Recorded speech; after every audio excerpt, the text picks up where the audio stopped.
Welcome to the Worthy House, where we offer reality-focused writings on a variety of topics, but often on history, politics, and in general on human flourishing in a post-liberal future. I'm Charles, the maximum leader of the Worthy House. Today we are reviewing The Language of the Third Reich by Victor Klemperer. Victor Klemperer is famous today for his diaries covering the National Socialist era in Germany. But those were published in 1995, 35 years after his death. The only book he published in his lifetime was this one, in 1947, The Language of the Third Reich. Its original title, Lingua Tertiae Imperii, Notizbuch eines Philologen, that is, Notebook of a Philologist, with the Latin evoking imperial Rome, is more precise and informative, but I suppose we're too uneducated today for that title to be used. Either way, this book is fascinating in its description of the twisting of language by the Nazis, who, like all ideologues, turned words to their own ends of power. The book is not easy to read.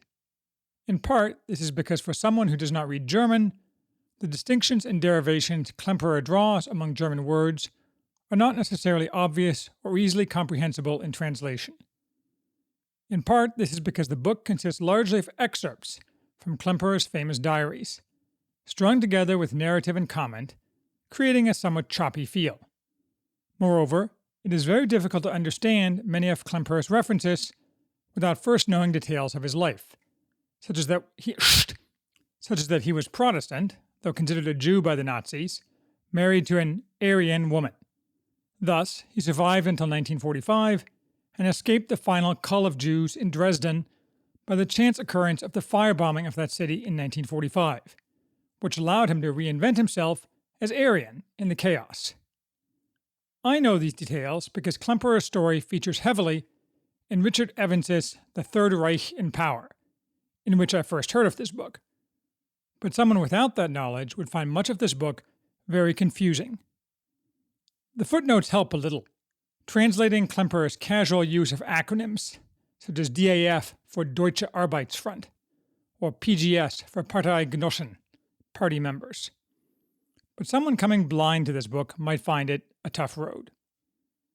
Despite Klemperer's background as a philologist, The Language of the Third Reich is not an academic attempt to analyze Nazi use of language.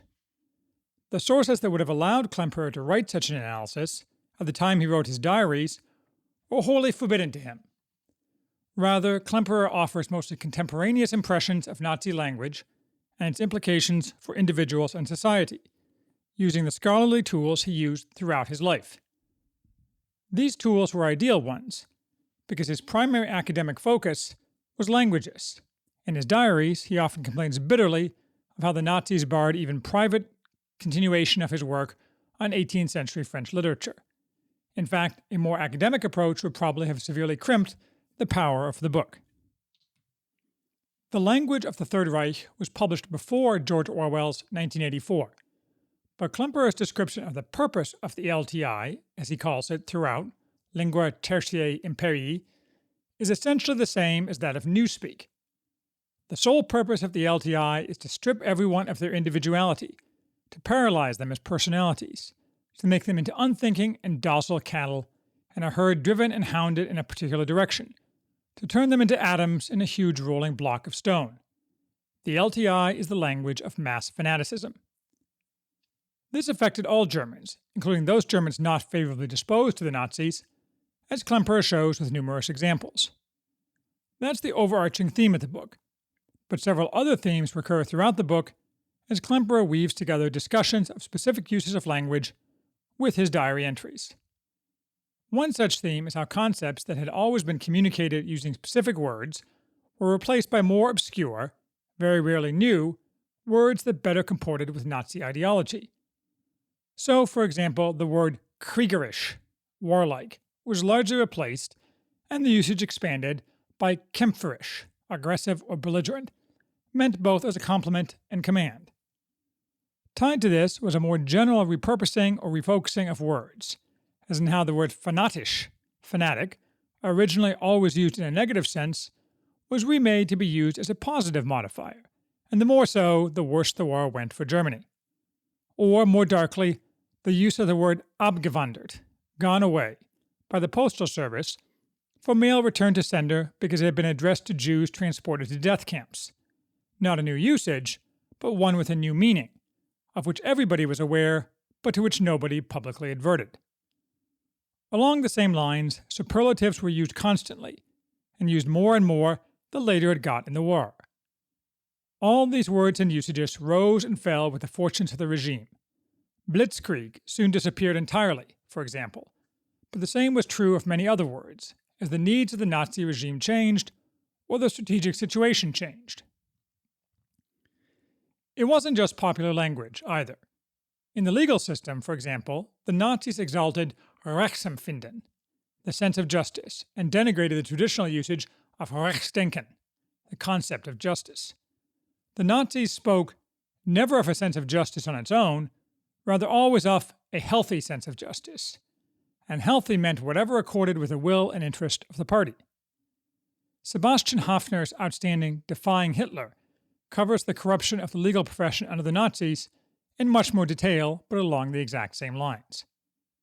Erosion of the rule of law in favor of making legal determinations through ideologically and emotionally charged feelings is the technique of all ideologues.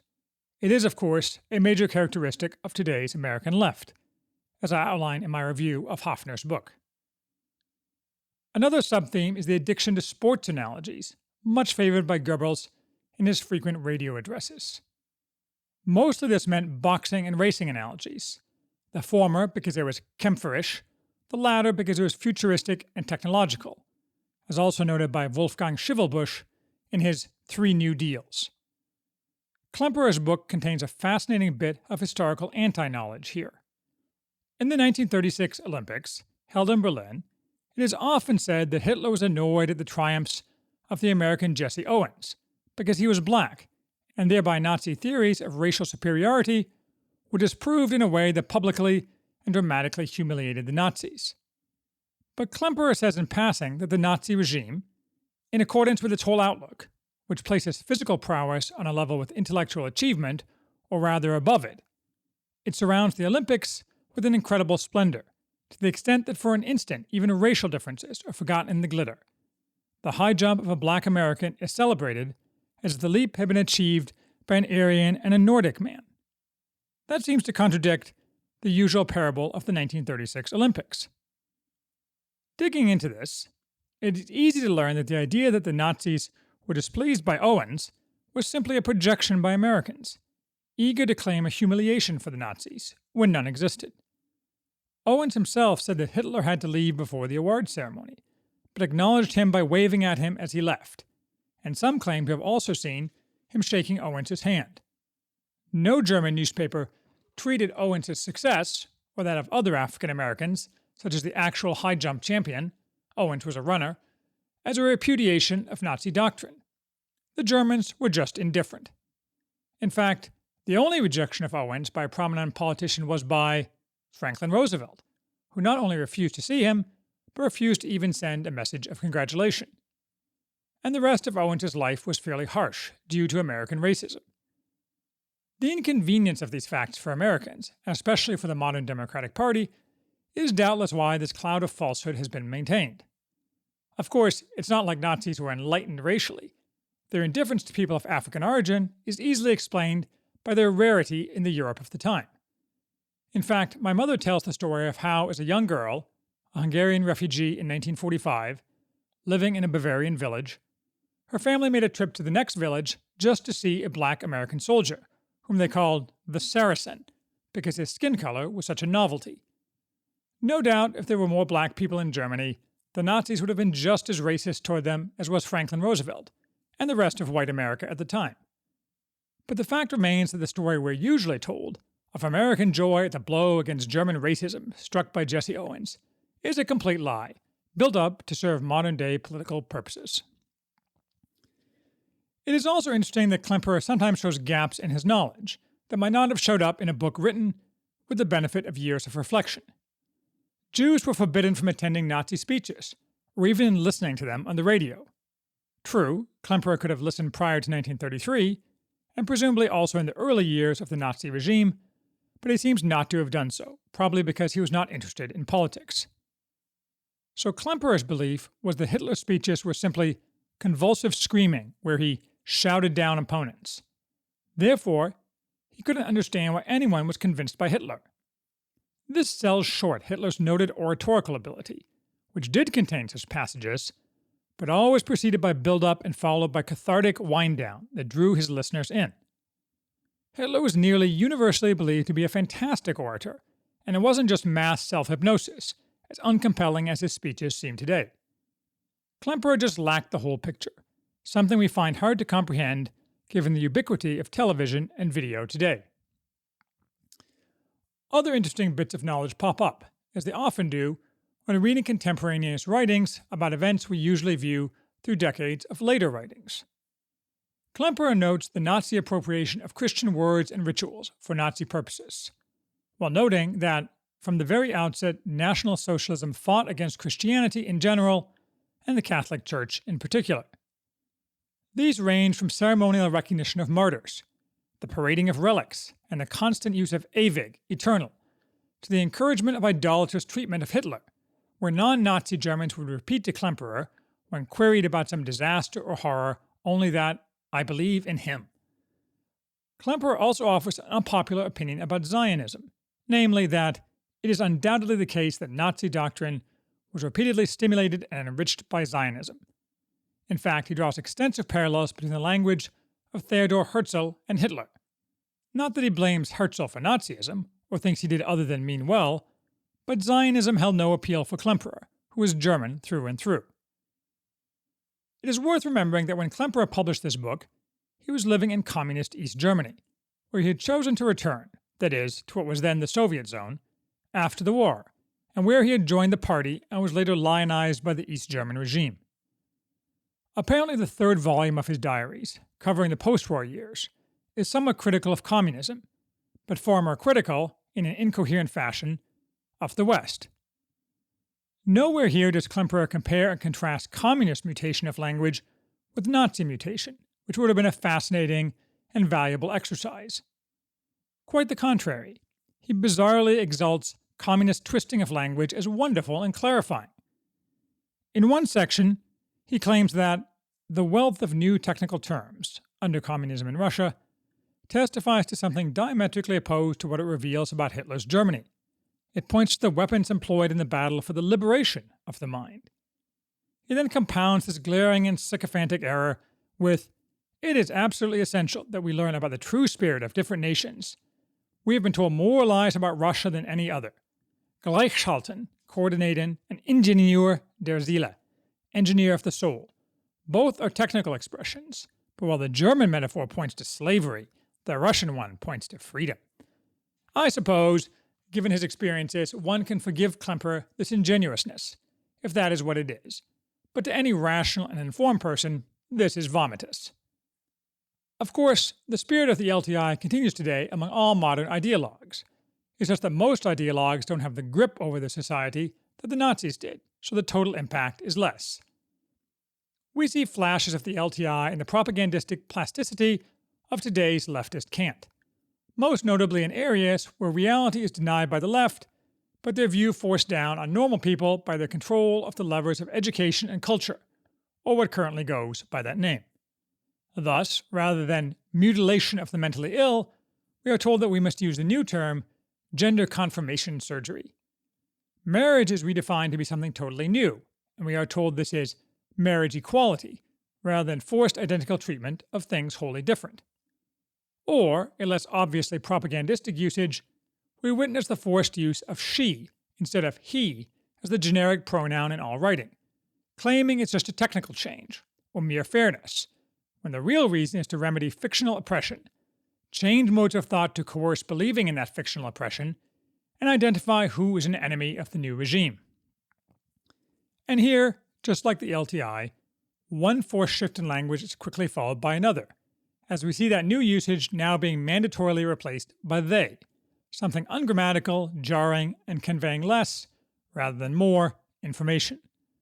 I, at least, won't use either stupid construction in this life or the next. All this is tied closely to the left's demand that reason be replaced by emotivism. As Klemperer says, and we can say just as well of today's parallels to the LTI, the insistence on the emotional is always encouraged by the LTI. But emotion was not itself the be-all and end-all.